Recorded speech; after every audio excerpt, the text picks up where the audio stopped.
ஒன்று spiritual project. இந்த spiritual project என்னன்னா உள்ளத்தை மாற்றுவது. எல்லாம் சொல்லுங்க. இதைத்தான் நாங்கள் பார்த்துக்கிட்டு இருக்கிறோம். ஸ்பிரிச்சுவல் ப்ராஜெக்ட் உள்ளத்தை மாற்றுவது. இன்னொரு ப்ராஜெக்ட் இருக்கு, உலகத்தை மாற்றுவது. கைத்தட்டுங்க இருக்கு. ஆமென். அந்த உலகத்தை மாற்ற ப்ராஜெக்ட் இருக்குல்ல, அதுல தான் நீங்க இருக்கீங்க.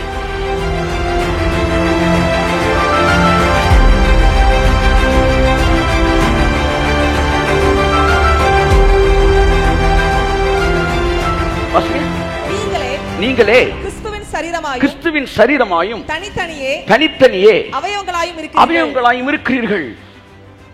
அப்ப அவயவம் எதற்கு? இந்த தலை என்ன நினைக்கிறதோ அதை செய்வதற்கு தான் சரீரத்தின் அவயவம். அப்ப வாய் வந்து சர்ச்சில் இருக்கு, கை வந்து இன்கம் டாக்ஸ் டிபார்ட்மெண்ட்ல இருக்கு, கை வந்து எங்க இருக்கு? உங்க காலேஜ்ல இருக்கு. அப்ப நீங்க ஒவ்வொருவரும் தனித்தனி அவயவமா இருக்கிறீர்கள் என்ற இந்த வார்த்தையை பவுல் பேசும்போது சபைக்குள்ளே செக்குலர் ஜாப்ல இருக்கிற எல்லாருக்கும் சேர்த்து எழுதுறாரு.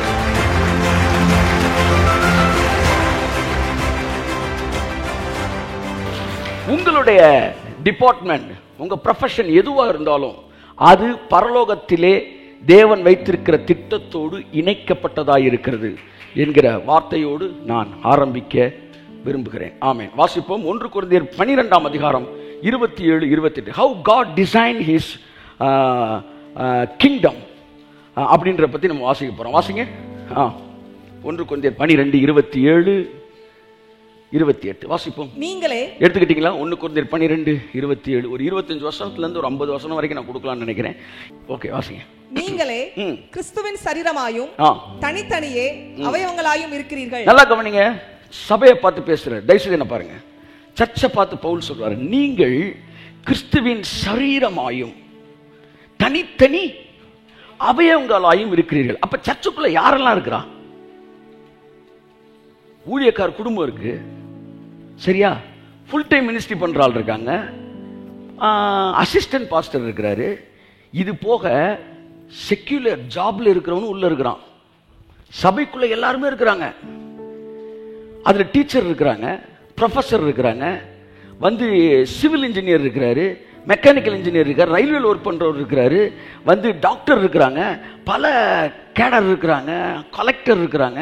இப்ப பவுல் எழுதுறான், நீங்கள் கிறிஸ்துவின் சரீரமாயும், இந்த உலக வேலையில் இருக்கிற நீங்கள் அவருடைய சரீரத்தின் தனித்தனி அவயவமாயும் இருக்கிறீர்கள். கையை தட்டுங்க. செயல்படாத அவயவம் அப்படின்னு எதுவும் பார்த்திருக்கீங்களா? இல்ல, எல்லாம் செயல்படுறது. இப்ப இந்த கை இருந்து எதுக்கு இருக்கு? நான் விரும்புறத தண்ணி குடிக்கணும்னு நினைக்கிறேன். இந்த கை என்ன செய்யுது? இந்த தண்ணி எடுத்து எனக்கு என்ன செய்யுது? கொடுக்குது. நல்லா கவனிங்க, நல்லா கவனி. இந்த கையை வந்து ஏதோ பொழைச்சிக்க, தனியா நீ வேலை பார்த்து அப்படின்னு நான் விடவே இல்லை. சொல்றதா? நீங்க அவயம், நான் சொல்றது நீங்களா வந்து இன்டர்பிரேட் பண்ணிக்கிட்டே வரணும். இந்த கையை நீ பாட்டுக்கு பிரெட் வின்னிங்காக இன்று வேலை பார்த்துக்கிட்டு அப்படின்னு நான் விடுவேனா? இல்ல, இந்த கை நான் நினைப்பதை செய்வதற்காக இந்த விரல் இருக்கிறது. நான் தண்ணி குடிக்கணும்னு நினைக்கிறனால இந்த கை அங்க போகுது, இந்த வாட்டர் பேக் தூக்குது, எனக்கு தண்ணி என்ன செய்யுது? குடிக்குது, குடுக்குது. அப்ப நான் நினைக்கிறத செய்யறதுக்கு பேரு அவயவம்.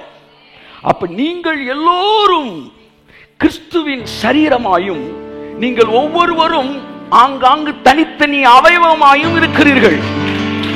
அப்படின்னா என்ன அர்த்தம்? உங்க டிபார்ட்மெண்ட்டுக்குள்ள ஏதோ ஒன்ன கர்த்தர் செய்ய விரும்புறாரு, அதை செய்வதற்கு உன்னை அங்கே தேவன் வைத்திருக்கிறான். ஆமென். You understand what I say? God has something to do in your department. He has some plans. ஏதோ ஒன்ன உங்க டிபார்ட்மெண்ட்டுக்குள்ள செய்ய தேவன் திட்டமிட்டு இருக்கிறார். அந்த திட்டம் சிலுவையில் அறையப்பட்ட இயேசுடைய கரையத்தோடு தொடர்புடைய ஒரு திட்டம். நீ சும்மா ரட்சிக்கப்படணும், 4 பேர் ஆதாயப்படுத்தணும், திரும்ப அந்த ஏரியாவுக்குள்ளே போகக்கூடாது. நான் இந்த ஏரியாவுக்குள்ளே வரல. தேவனுக்கு 2 பெரிய டிபார்ட்மெண்ட் நடந்துகிட்டு இருக்கு. God has 2 major projects. சொல்லுங்க, இதை சொல்லிட்டு வந்தா உங்களுக்கு கரெக்டா இருக்கும். God has 2 major projects. ஒன்னு ஸ்பிரிச்சுவல் ப்ராஜெக்ட், இன்னொன்னு செக்குலர் ப்ராஜெக்ட். எத்தனை பேருக்கு இதுக்கு இப்பதான் இது தெரியும் நினைக்கிறீங்க? பரவாயில்ல, மீதிலாம் தெரிஞ்சிருக்கீங்க. நீங்க வீட்டுக்கு கூட போலாம், அனுப்பிச்சு விட்டுலாம்பா. எனக்கு இன்னைக்கு தாங்க தெரியும். நான் யோசிச்சுட்டு இருந்தது எல்லாமே God has a spiritual project. ஆனா கர்த்தர் சொல்றாரு, எனக்கு இன்னொரு ப்ராஜெக்ட் இருக்குடா. இங்கே இது நடந்துகிட்டு இருக்கும்போது வெளியில ஒரு வேலையை பார்த்துக்கிட்டு இருக்கிறேன். எல்லாரையும் ரட்சிக்கப்பட வைக்க அந்த இடத்துக்கே வரல. நீங்க தயவு செய்து விட்டு வெளியே வாங்க. இந்த உலகத்தை மாற்றுவதிலே, நான் விரும்பியபடி இந்த உலகத்தை இயங்க வைப்பதிலே ஒரு ப்ராஜெக்ட் எனக்கு வெளியில போயிட்டு. இந்த உலகம் உங்க டிபார்ட்மெண்ட், உங்க ஐடி டிபார்ட்மெண்ட், உங்க மெடிக்கல் டிபார்ட்மெண்ட், உங்களுடைய இன்கம் டாக்ஸ் டிபார்ட்மெண்ட், உங்க சேல்ஸ் டாக்ஸ் டிபார்ட்மெண்ட் அத்தனையும் அவர் விரும்புகிறபடி இயங்க வேண்டும் என்ற ஒரு திட்டத்தை வைத்திருக்கிறார். அந்த திட்டத்துக்கு ஒரு வேலை பார்த்துட்டு இருக்கிறார். இன்னும் கொஞ்ச நாட்களில் சில பல வருஷங்களுக்குள்ளாக தேவன் நினைத்தது இந்த பூமியில இருக்கும். எந்த கவர்மெண்ட் கொடுக்க முடியாது, தேவன் நம்ம கொடுக்க போகிறார். ஏதோ நமக்குள்ள மனநிலை என்ன தெரியுமா, இது உலகம், நம்ம ஒரு ஓரமா வேலை பார்த்துட்டு சத்தம் காட்டாம வந்துட்டு இங்க சர்ச்சுக்குள்ள வந்து ஆடி பாடி இருக்கிற ஸ்பீக்கர்லாம் தட்டி விட்டு அராஜகத்தை பண்றது, அங்க போனோன்னு அப்படியே வந்து அப்படி உங்களை வைக்கவே இல்லை. இந்த பூமியில ஒரு ஸ்கொயர் ஃபீட் கூட பிசாசுக்கும் உலகத்தானுக்கும் கிடையாது. முதல்ல தெரிஞ்சுக்காங்க. ஒன்று ஸ்பிரிச்சுவல் ப்ராஜெக்ட். இந்த ஸ்பிரிச்சுவல் ப்ராஜெக்ட் என்னன்னா உள்ளத்தை மாற்றுவது. எல்லாம் சொல்லுங்க. இதைத்தான் நாங்கள் பார்த்துக்கிட்டு இருக்கிறோம். ஸ்பிரிச்சுவல் ப்ராஜெக்ட் உள்ளத்தை மாற்றுவது. இன்னொரு ப்ராஜெக்ட் இருக்கு, உலகத்தை மாற்றுவது. கைத்தட்டுங்க இருக்கு. ஆமென். அந்த உலகத்தை மாற்ற ப்ராஜெக்ட் இருக்குல்ல, அதுல தான் நீங்க இருக்கிறீங்க. You are connected with that project. So God has some, என்ன சொல்ல வந்து பிளான். அவர் பிளான் என்ன, எல்லாரும் சர்ச்சுக்குள்ள வந்து கை தட்டிட்டு பாடிட்டு எல்லாரும் வீட்டுக்கு போகணும், உலகம் எக்கேடு கட்டாலும் பரவாயில்ல அப்படின்ற தேவன் இல்லை. பாருங்களேன், எனக்கு தெரிஞ்சு இப்போ ஒரு புது தேவனை நான் பார்க்குறேன். வெளியில உங்களுக்கு வேலை இருக்கான்னு. ஆமாடா, அந்த வெளியில நடக்கிற வேலைக்கு உள்ள இருந்து ஆட்களை அனுப்புறது தான் என்னுடைய. ஆமாம், இந்த திட்டம் தெரியாதனால தான் இந்த ஊழியக்காரங்களாம் என்ன பண்ணிச்சாங்க. ஐயா இல்லை, ஐயா ஊழியக்காரன், நான் என்ன சொல்றேன், என்ன மாதிரி ஊழியக்காரங்களாம் என்ன செய்யறாங்கன்னா, செக்குலர் ஜாப்ல இருக்கிறவனெல்லாம் வேலையை காலி பண்ணிட்டு எங்க வர சொல்றாங்க, உள்ள வந்து சோத்துக்கு. ஆமா, லாட்டரி அடி. ஏன் அவனுக்கு ஒன்றும் கிடைக்க மாட்டேங்குது, அவன் இப்ப திட்டத்தை விட்டு வெளியே வந்துட்டான். வெளியில இருக்கிறவனெல்லாம் உள்ள கொண்டு வர தேவனுக்கு திட்டம் இல்லை. உள்ள இருக்கிறவனெல்லாம் வெளியே போய் அப்பாயின்மெண்ட் வைக்கிறதா தேவனுடைய திட்டம். அந்த திட்டத்துல தெரிஞ்சோ தெரியாமலோ நீங்க இணைஞ்சிட்டீங்க, நீங்க இருக்கிறீங்க. ஆமென். என்ன குறித்து தேவ திட்டம், வெளியே அனுப்புறதுல இருக்க பிளேஸ்மெண்ட் ஆபீசர்ஸ் நாங்க, இல்லாட்டி வந்து ட்ரெயினர்ஸ், ட்ரைனிங் கொடுத்து வெளியே அனுப்பிச்சிடுறோம். ஆனா காட்ஸ் பிளான் என்னன்னா எல்லாரும் உள்ள கொண்டு வரது கிடையாது. அப்படி தப்பா நினைச்சனாலதான் சபை இன்னைக்கு இவன் என்ன நினைக்கிறான், ஜனங்களுடைய உள்ளத்தை மாற்றுவது மட்டும் தான் ப்ராஜெக்ட் நினைக்கிறனால வேலையை எழுதி கொடுத்து ஊழியத்துக்கு வாங்குறான். உள்ளத்தை மாற்றுவது மட்டும் தேவனுடைய திட்டம் அல்ல, இந்த உலகத்தை மாற்றுவது தேவனுடைய திட்டமாக இருக்கிறது. ஏனென்றால் இயேசு ரத்தம் சிந்தின போது, ஆதாம் பழத்தை தின்ற போது சபிக்கப்பட்டது மனிதன் மாத்திரமல்ல, நிலமும் சபிக்கப்பட்டது, பூமியும் சபிக்கப்பட்டது. இயேசு சிலுவையில் அறையப்பட்ட போது மீட்டுக் கொள்ளப்பட்டது மனிதன் மாத்திரமல்ல, உலகமும் மீட்கப்பட்டது, பூமியும் மீட்கப்பட்டது. சாபம் பூமியிலிருந்து நீங்குது. அப்ப எப்பேற்பட்ட ஒரு வாழ்க்கை வாழணும். இப்படி டிபார்ட்மெண்ட் இருந்தா நல்லா இருக்கும்ல அப்படின்னு நீங்க எத்தனை பேர் நினைச்சிருக்கீங்க? கை தூக்குங்க, நல்லா கை தூக்குங்க. மற்றவங்க அதுவும் நினைக்கலையா? என்னதான் நினைச்சீங்க? இப்ப சம்பளம் நல்லா கொடுத்தாங்க, இந்த டிபார்ட்மெண்ட் இப்படி இருந்தா நல்லா இருக்கும்னு எத்தனை பேர் நினைச்சிருக்கீங்க சொல்லுங்க. இந்த நினைப்பை நீங்க நினைச்சது இல்ல, தேவன் உங்களுக்குள்ள உட்காந்து யோசிச்சாரு. நீங்க அந்த பிளான்ல இருந்தனால தான் உங்களுக்குள்ள அந்த டிசைர் வந்துச்சு. அந்த டிசைர் யதார்த்தம் நீங்க நினைச்சீங்க இல்ல, அது நான் தான் உனக்கு கொடுத்ததுன்றதை இப்போ உங்கள்கிட்ட கன்ஃபார்ம் பண்ணிக்கிட்டு இருக்காரு.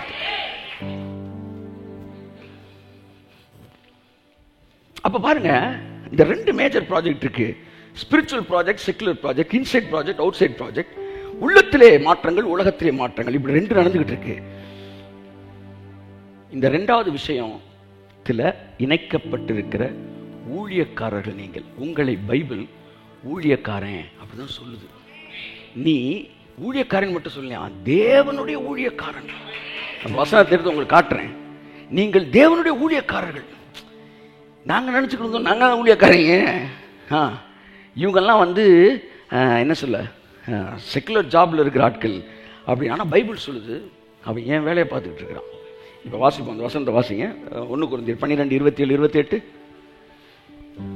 நீங்களே கிறிஸ்துவின் சரீரமாயும் தனித்தனியே அவயவங்களாயும் இருக்கிறீர்கள். தேவனானவர் சபையிலே முதலாவது அப்போஸ்தலரையும் இரண்டாவது தீர்க்கதரிசிகளையும். நீங்க எல்லாரும் அவயவம். எத்தனை ஒத்துக்கிறீங்க? நான் வந்து வாயிங்க, நான் யாரு? ஏன் நான் வாயின்னு சொல்றேன்? இப்ப நான் பேசிக்கிட்டு இருக்கிறேன். என்ன பேசுறேன்? அவர் என்ன பேசணும்னு நினைக்கிறாரோ அதை நான் பேசிட்டு இருக்கிறேன். ஓகே, நான் வாய். நேற்று நைட்டு நான் அவரோட கண்ணு, ஏன்னா அவர் உங்களை எப்படி பார்த்தாரோ அப்படி கொஞ்ச நேரம் நான் உங்களை பார்த்தேன். சரியா? இப்ப வாய் தான் நான், எல்லாமே நான் கிடையாது. அப்ப வாய் போக மீதி இருக்குல்ல. ஆனா ஊழியக்காரன் எல்லாருமே வாயாக்க பார்க்கிறான். எல்லாம் பிரசங்கத்துக்கு வந்துரு, எல்லாம் வாங்க வாங்க, வேலை எழுதி கொடுத்துட்டு வாங்க, ஊழியம் பண்ணும், போய் உலகத்தின் கடைசி வரைக்கும் போய் சொல்லுவோம். அது யார சொன்னார்? ஒன்ன சொன்னாரு. அப்ப வாய் வேலையை வாய் பார்க்கணும், கை வேலையை கை தட்டுங்க. ஒரு தடவை இருக்காமே, நீங்க வாயால இருக்கலாம், ஆனா நீங்க கையா இருக்கிறீங்க. கடவுளுடைய திட்டத்தை உங்களுடைய டிபார்ட்மெண்ட்ல செய்வதற்கான கையா நீங்க இருக்கிறீங்க. இதுல நிறைய பிரச்சனை வரும், இதெல்லாம் பேச போறேன். பிரச்சனை வரும், பைபிளே இந்த பிரச்சனை வரும்னு சொல்லுது. அதனாலதான் சார் நாங்க போய் ஒரு ஓரமா உலகத்துக்கு வந்துடுறது. வசனங்கள் தவறாக மொழிபெயர்க்கப்பட்டிருக்கு, அதை பத்தி பேசுறேன். நீங்க யாரு? ரெண்டாவது, பரலோகம் உங்களை எதுக்காக டெசிக்னேட் பண்ணுச்சு? மூணாவது, அப்படி டெசிக்னேட் பண்ணப்பட்ட உங்கள்கிட்ட பரலோகம் என்ன எதிர்பார்க்குது? நாலாவது, நீங்க அதை செய்யும் போது உங்களுக்கு வரப்போகிற பிரச்சனைகள் என்ன?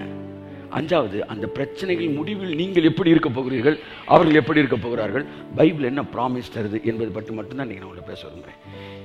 என் அன்புக்குரியவர்களே, ஆக நிச்சயமாக நான் எத்தனையோ முறை நான் பர்சனலாக நான் அழுதுருக்கிறேன். மைக்கேல் குன்கா அந்த மாதிரி ஆட்கள்லாம் பார்க்கும்போது, இப்படி ஜட்ஜெல்லாம் இல்லையே, இல்லை இந்த மாதிரி இல்லையே, நல்ல நல்ல மனிதர்களே இல்லையே. நான் கூட கேள்விப்பட்டேன், மைக்கேல் குன்கா தானே அந்த ஒரு நேர்மையான ஆனஸ்ட்டு ஆள்னு கேள்விப்பட்டிருக்கிறோம்.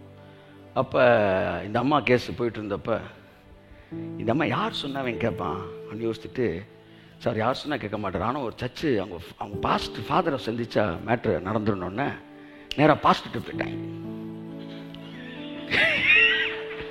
அம்மா நேராக பாஸ்ட்டு பேசிடுச்சு.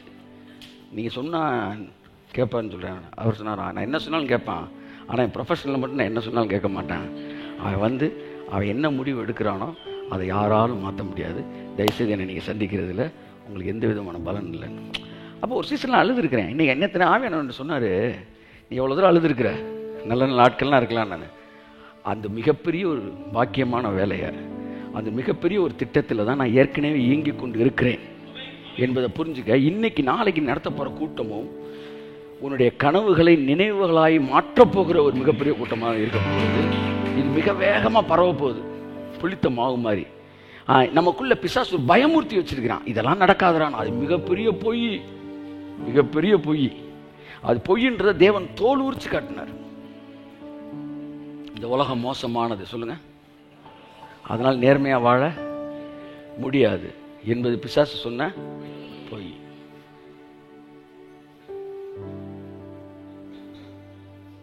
உங்க உலகம் மட்டும் மோசமானதா, இல்லை எங்க உலகமும் மோசமானதா? உங்களை ரூமுக்குள்ள வச்சு தான் அடிப்பாங்க, எங்களை யூடியூப்ல வச்சு, எங்களை வாட்ஸ்அப்ல வச்சு அடிப்பாங்க. இப்ப சொல்லுங்க, உங்க உலகம் ரொம்ப மோசமானதா, எங்க உலகம் மோசமானதா? எங்க உலகம் மோசமா இருந்தாலும் நாங்க செய்யறத நேர்மையா செய்யணும்னு முடிவெடுத்து நாங்க செஞ்சுக்கிட்டு இருக்கோம்ல. நாங்க அவமானப்பட்டாலும் அசிங்கப்பட்டாலும் சத்தியத்தை நாங்க பேசிட்டு இருக்கிறோம்ல. உங்களை ரூம்குள்ள வச்சு தாங்க அடிக்கிறாங்க, எங்களை ரோட்ல வச்சு அடிப்பாங்க. ப்ராப்ளம் உங்க டிபார்ட்மெண்ட்ல மட்டும் கிடையாது, அது ஸ்பிரிச்சுவல் டிபார்ட்மெண்ட்ல இருக்கு. கல்பிரிட் உங்க ஏரியால மட்டும் கிடையாது, எங்க ஏரியாலும் இருக்கிறான். கரப்ஷன் உங்க ஏரியால மட்டும் இல்ல, எங்க ஏரியால இருக்கு. தேவபக்தியை நடக்க விரும்புகிற யாவரும் துன்பப்படுவார்கள், அது நீங்களா இருந்தாலும் சரி, நானா இருந்தாலும் சரி. அதுக்காண்டி நான் என்ன செஞ்சிட முடியாது, பிளாத்து மாதிரி கையை கழுவிட முடியாது. இப்ப நான் 3வது பாயிண்ட பேசிட்டு இருக்கிறேன், முதல் பாயிண்ட்டுக்கே வரல. இல்ல என்ன சொல்ல வரேன்னா, நம்ம நினைக்கிற மாதிரி நம்மளால அது முடியாது என்பதே அல்ல. ரொம்ப ஈஸியானது, எல்லாம் சொல்லுங்க, ரொம்ப ரொம்ப ஈஸியானது. கை தட்டுங்கிறது ஆமே, ரொம்ப ரொம்ப ஈஸியானது. இப்ப இதுக்கு எப்படி பேர் வைக்கலாம் தெரியுமா? இந்த இதுக்கு புதியதோர் உலகம் செய்வோம். எல்லாம் சொல்லுங்க, கை தட்டுங்கிறது ஆமே. ஆமே ஆமே, ரொம்ப சந்தோஷம். பாஸ்டர்ஸ் மீட் பேசுறோம், நீங்களே இப்ப ஊழியக்காரர்கள் பைபிள் சொல்லுது.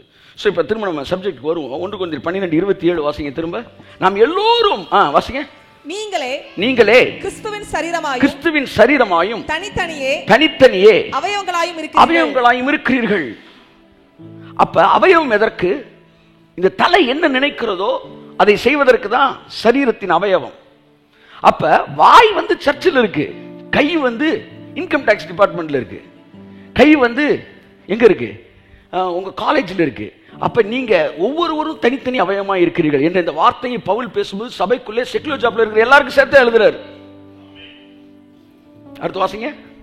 தேவனானவர் சபையிலே முதலாவது அப்போஸ்தலர்களையும் இரண்டாவது தீர்க்கதரிசிகளையும் அடுத்து மூன்றாவது போதகர்களையும் பின்பு அற்புதங்களையும், பாருங்க, பின்பு அற்புதங்களையும், பின்பு குணமாக்கும் வரங்களையும் ஊழியங்களையும் ஆளுகைகளையும், எல்லாம் சொல்லுங்க, அட்மினிஸ்ட்ரேஷன், ஆளுகைகளையும் தேவன் தன்னுடைய திட்டத்தில் வைத்திருக்கிறார். அந்த அட்மினிஸ்ட்ரேஷன் ஒன்று இருக்கு பாத்தீங்களா, அந்த அட்மினிஸ்ட்ரேஷன் இந்த முழு உலகத்தையும் அட்மினிஸ்ட்ரேட் பண்றது, முழு உலகத்தையும் அட்மினிஸ்ட்ரேட் பண்றது. அந்த அட்மினிஸ்ட்ரேஷன் அப்படின்ற ஒரு பார்ட் இருக்கு பாருங்க. அப்போஸ்தலன்ற ஒரு காலிங், அட்மினிஸ்ட்ரேஷன் another காலிங். அந்த அட்மினிஸ்ட்ரேஷன் அப்படின்ற அந்த பெரிய டிபார்ட்மெண்ட்டுக்குள்ள தான் நீங்க வரீங்க. அப்போஸ்தல ஊழியத்துல இப்ப நான் இருந்தேன்னா, நான் அப்போஸ்தல ஊழியத்தின் அந்த டிபார்ட்மெண்ட்ல நான் ஊழியக்காரனா இருக்கிறேன். அட்மினிஸ்ட்ரேஷன் ஒரு டிபார்ட்மெண்ட் வச்சிருக்காரு, அந்த அட்மினிஸ்ட்ரேஷன் டிபார்ட்மெண்ட் நீங்க ஊழியக்காரா இருக்கிறீங்க. கையை தட்டி ஒரு அல்லேலூயா சொல்லுங்க. ஆமென். ஆளுகைகளை தேவன் தான் டிசைன் பண்ணார். அதனால you are directly appointed by God. மற்றவங்களை பத்தி என்ன தெரியாது, ஆனா நீங்க தேவனால் அப்பாயின்ட் பண்ணப்பட்டிருக்கிறீங்க. ஏன்னா 1990 சில வேலை இல்லாம கூட இங்க இருக்கிறீங்க. நான் ஒரு விஷயம் உங்களுக்கு சொல்ல வருவேன். 90 என்ன அப்பாயின்ட் பண்ணாரு, சரியா? பிறக்கிறதுக்கு முன்னாடியே ப்ரீ டெஸ்டைன் பண்ணிட்டாரு. 90 என்ன அப்பாயின்ட் பண்ணாரு. ஆனா 2000 எனக்கு வேலை கிடைச்சிச்சு. நான் சொல்ற புரியுதா? 90 முழு நேர ஊழியத்துக்கு வர்றேன், ஆனா பிரசங்கத்துக்கான வாய்ப்பு 10 வருஷம் கழிச்சு கிடைக்குது. 10 வருஷம் கழிச்சு வேலை கிடைக்குது. அதனால 10 வருஷம் கழிச்சு எனக்கு ஊழியம் கிடையாது, ஊழியம் எனக்கு எப்பவே கிடைச்சிருச்சு. அந்த மாதிரி உங்களை எல்லாரையும் தேவன் அப்பாயின்ட் பண்ணிட்டார். நீங்க இப்ப வேலை எல்லாம் சும்மா உட்கார்ந்துருந்தா கூட நான் சொல்றேன், உங்களை தேவன் அப்பாயின்ட் பண்ணியிருக்காரு. கை தட்டுங்க. You are appointed. இப்ப எங்க பிளேஸ்மெண்ட் கொடுக்கறதுன்னு யோசிச்சுக்கிட்டு இருக்காரு, அவ்வளவுதான். பிடிஹெச் முடிச்சிட்டீங்க, நீங்க வந்து ஃபாதரா ரெவரண்டாக தகுதி பெற்றீங்க, இப்ப எங்க போடலாம் உங்களை அப்படி யோசிச்சுட்டு இருக்கிற மாதிரி உங்களை பிளான் பண்ணியிருக்காரு தேவன். அவ்வளவுதான். நீங்க இப்ப சர்வீஸ்னா இருக்கிறீங்க. You are appointed by God. Okay. So ஒன்றை புரிஞ்சுக்கணும், தேவன் எப்பவுமே ஸ்பிரிச்சுவல் வேர்ல்டை பற்றியே கவலைப்படுறதில்லை. இது ஒரு பார்ட்டு தான். இங்கே இது நடந்துகிட்டு இருக்கும்போதே வெளி உலகத்தை மாற்றுகிற மிகப்பெரிய திட்டத்தில் தேவன் வேலை செய்து கொண்டு இருக்கிறார். அது சிலுவையில் ரத்தத்தை கொடுத்து கரையம் கொடுத்ததுக்கு அப்புறம் லேட் ஆகிட்டு இருக்கிற ஒவ்வொரு நாளும் வெட்டியாக வந்து அவருக்கு வந்து என்ன சொல்ல, வாடகை போயிட்டு போகிற வீடை வந்து நாங்கள் வாங்கினோம். வாங்கிட்டு அதற்கான இதெல்லாம் முடிச்சுட்டு சாவியை வாங்கியாச்சு. சாவியை வாங்கி வீடு சொந்தமான பிறகு வெள்ளை அடிக்காமல் லேட் பண்ணிக்கிட்டே இருந்தோம்னா வாடகை காய்ச்சி விட்டுக்கலாம்ல. விலைக்கு வாங்குறதுக்கு முன்னாடி எவ்வளவு நாள் கழிச்சு கூட வெள்ளை அடிச்சிருக்கலாம். விலைக்கு வாங்கின பிறகு நான் வெள்ளை அடிக்கிறதுக்கும் அதை சரி பண்ண டிலே பண்ணக்கூடாது. அப்படித்தான் கிமூல இந்த உலகத்தை பத்தி மெதுவா பிராஜெக்ட் பண்ணிருக்கலாம் தேவன். ஏன் தெரியுமா? இன்னும் விலை கொடுத்து வாங்கல, ஆனா சிலுவைக்கு வந்த பிறகு விலை கொடுத்து வாங்கிட்டாரு. வாங்கின பிறகு இந்த உலகத்தை வேகமா வெள்ளை எடுக்கிற மிகப்பெரிய விலையில தேவன் இருக்கிறார். இந்த உலகத்தை வேகமாய் மாற்றக்கூடிய ஒரு ப்ராஜெக்ட்ல இருக்கிறாரு. அதுலதான் தேவன் உங்களை இணைத்திருக்கிறார். சோ தேவன் தம்முடைய ராஜ்யத்தில் மட்டும் வேலை செய்கிறவர் அல்ல. தானியேல் 5ஆம் அதிகாரம் 21ஆம் வசனத்திலிருந்து பேச விரும்புகிறேன். வாசிப்போம். 5:21 சீக்கிரம்.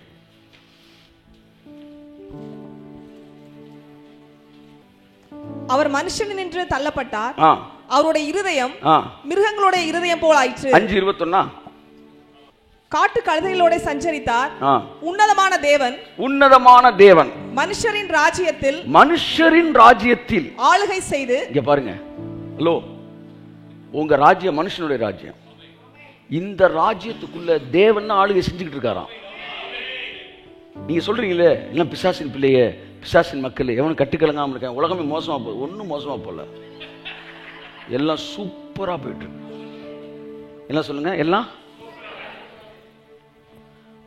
அந்தி கிறிஸ்துவின் ஆட்சி. அதை வந்து நான் விஷன்ல ட்ரீம்ல பார்த்தேன். ஒரு நாள் நைட்டு அப்படியே வேர்க்க விறுவிறுக்கு எந்திரிச்சிட்டேன். அந்த ட்ரீம் வந்து ஒரு எவ்வளவு நேரம் போச்சுன்னு எனக்கு தெரியல, ஏன்னா டைமிங்கே தெரியல, அந்த இதுக்குள்ள போகும்போது டைமே தெரியல. ஆனா நான் பார்த்துட்டேன்.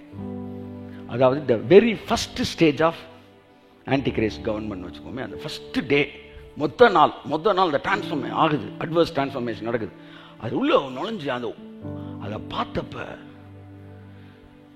நான் எதிர்பார்த்ததோட பயங்கரமா இருந்துச்சு. அது அங்க முதலாவது நான் பார்த்தது என்னன்னா, அங்கே குடும்பங்களே இல்லை, அங்க எல்லாருமே தனித்தனி நபரா இருந்தாங்க. பூமியிலிருந்து அன்பு எடுக்கப்பட்டது. ஃபர்ஸ்ட் நடக்கிற விஷயம் லவ் இருக்காது. லவ் இல்லைன்னா என்ன நடக்கும்? இப்போ உங்க பிள்ளைக்கு நீங்க ஒரு சாப்பாடு உழைச்சி போடுறீங்களே, உங்க மைண்டு சொல்லும், எதுக்கு நம்ம சம்பாத்தியத்தில் இவங்க 2 பேருக்கு சாப்பாடு போடணும், இப்படி யோசிக்கும் மைண்டு. ஒரு இடத்துல சாப்பாடு கிடைச்சிச்சுன்னா பஞ்சம் வந்தா கூட தப்பே கிடையாது. அன்பு இருக்கிற வரைக்கும் குடும்பமா சாப்பிடணும்னு நினைப்போம். ஆனா அன்பு இல்லாதப்ப அதுல தனித்தனியா போறான் ஒருத்தனும். அங்க சாப்பாடு கிடைக்குன்னு ஒருத்தன் தன் பிள்ளைக்கே தெரியாம எஸ்கேப் ஆகி ஓடுறான். இங்க ஒரு அம்மா அந்த உலகத்தை பார்த்தேன், மிக மோசமான ஒரு உலகம். பெட்ரோல் டோட்டலா ஸ்டாப் ஆயிடுச்சு. அதனால அம்பானியா பெரிய பெரிய ஆட்களே, பெரிய பெரிய பணக்காரனே பஸ்ல ரோட்ல பஸ்ஸுக்கு நிக்கிறான். ஒரு ரோட்ல திருவிழா கூட்டம் மாதிரி ஒரு 2000 பேர் நின்றுட்டு இருக்காங்க பஸ்ஸுக்கு. கவர்மெண்ட் சொல்லி நீங்க 15 முறை தான் பஸ் விடப்படும், அது முக்கியமானவங்க தான் ஏறணும்ன்றாங்க. இது பெரிய பணக்காரனும் ரோட்ல நிக்கிறான், சாதாரண ரோட்ல நிக்கிறான். எங்கேயுமே குடும்பம் கிடையாது, எல்லாமே தனித்தனி நபரா இருக்கிறாங்க. இது பார்த்தேன்ல, அங்க ஒவ்வொருத்தனும் தன்னை பற்றி மட்டுமே சிந்திக்கிறான். கல்யாணம் ஆனவனும் பிள்ளைகளை பெற்றவனும் எவனுக்குமே அன்புன்னு ஒன்னே இல்லை. ஆவியானவர் எடுத்துக்கொள்ளப்பட்டார், லவ்வே இல்லை. அப்படி ஒரு உலகத்தை நான் பார்த்ததே கிடையாது. முழிச்சோன்னு இந்த உலகத்தை பார்த்தேன் பாருங்க, சூப்பரான உலகமா இருந்துச்சு. உலகத்தான் காலையில பட்டை அடிச்சுட்டு சூரிய நமஸ்காரம் பண்றான் பாருங்க, அவனுக்கு கூட அன்பு இருக்கு. அவன் உழைச்சி தன் பிள்ளைக்கு தான் குடும்பத்துக்கு கொடுத்துக்கிட்டு இருக்க. இதைத்தான் சொல்றேன், ஆவியானவர் எல்லா இடத்துலயும் வேலை செஞ்சுக்கிட்டு இருக்காரு. அதனாலதான் மனிதர்கள் குடும்பமா இருக்கிறாரு. அவனை கெட்டவன் சொல்லாதீங்க, அவன் நல்லவன் தான். அதனாலதான் தான் உழைப்புல வீட்டுல 4 பேரையும் தேவையில்லாம் சாப்பிட்டுக்கிட்டு இருக்காங்க. அவன் நினைக்கல பாருங்க, அவன் ஒய்ஃப் அழகா இருக்கும் போது அவன் கூட வாழ்ந்தான். 60 வயசுல கிளவி அனுப்பணும் சாப்பாடு போட்டுக்கிட்டு இருக்கான் பாருங்க. இதுல இருந்து என்ன தெரியுதுன்னா, லவ் இருக்கு. இந்த உலகம் சூப்பரான உலகம் கர்த்தர் காமிச்சார். எத்தனை குண்டு வெடிப்பு நடந்தாலும், எத்தனை பஞ்சம் வந்தாலும் உலகம் சூப்பரா இருக்கு. அந்த உலகத்தை பார்த்தாதான் உங்களுக்கு தெரியும் இந்த உலகம் எவ்வளவு சூப்பரா போகுது. நான் இப்ப சொல்லவா, தேவன், நீங்க உங்களுடைய டிபார்ட்மெண்ட் நீ குறை சொல்லி முறுமுறுக்கிறீப்பெல்லாம் இருக்குன்னு ஒரு விஷயத்தை தெரிஞ்சுக்கங்க. கண்ணுக்கு தெரியாத ஒரு வேலை உங்க குடும்பத்தில் நடந்து, உங்க டிபார்ட்மெண்ட் நடந்துகிட்டு இருக்கு. என்னன்னா, வாசிங்க இந்த வசனத்தை, உன்னதமான தேவன் மனுஷரின் ராஜ்யத்தில் ஆளுகை செய்து அப்படின்னா என்ன அர்த்தம்? உங்க டிபார்ட்மெண்ட் சொல்லுங்க, உங்க டிபார்ட்மெண்ட் என்ன? நீங்க என்ன டிபார்ட்மெண்ட்ல இருக்கீங்க? கல்வி, எஜுகேஷனல் டிபார்ட்மெண்ட்ல. Can you believe it? உங்க டிபார்ட்மெண்ட்டுக்குள்ள உன்னதமான தேவன் அங்க ஆளுகை செய்றாராம். ஆளுகை என்ன வேடிக்கை பார்க்கலையாம். ஆளுகைன்னா வேடிக்கை இல்லை, எல்லாத்தையும் கண்ட்ரோல்ல வச்சிருக்கிறது. என்ன சார் சொல்றீங்க? இங்க வேற மாதிரி இருக்கு சார். கண்ட்ரோல்ல தான் இருக்கு சார். நம்மள மைண்ட் இப்ப டிரான்ஸ்ஃபார்ம் ஆகும்போது, ஓ இதனால தான் கண்ட்ரோல்னு அவர் சொல்றாரா அப்படின்னு உங்களுக்கு தெரிஞ்சவங்க அல்லையா சொல்லுங்களேன். எதையுமே காட்ஸ் டைமென்ஷன்ல வாசித்தா தான் you will know the meaning of the word. Bible சொல்லுது, பூமி எங்கும் என்ன இருக்குதான்? பாவம் நிறைஞ்சிருக்கு அப்படின்னு சொல்லுது. இன்னொரு வசனம் சொல்லுது, பரலோகத்துல தூதர்கள் எல்லாம் சேனைகளின் கர்த்தர் பரிசுத்தர் பரிசுத்தர், பூமி எங்கும் தேவனுடைய மகிமை நிறைந்திருக்கிறது. எனக்கு ஒரே குழப்பமா இருக்கு. இங்க இருக்கிறவன் என்ன எழுதுறான்? பாவம் நிரம்பி இருக்கு, பூமியை பொல்லாங்கனுக்குள் கிடக்குதுன்றான். அங்க தூதர் என்ன சொல்றான்? மகிமை நிரம்பி இருக்குன்னா. என்ன ஆண்டவரே பொய் சொல்றான் தூதர்கள்லாம்?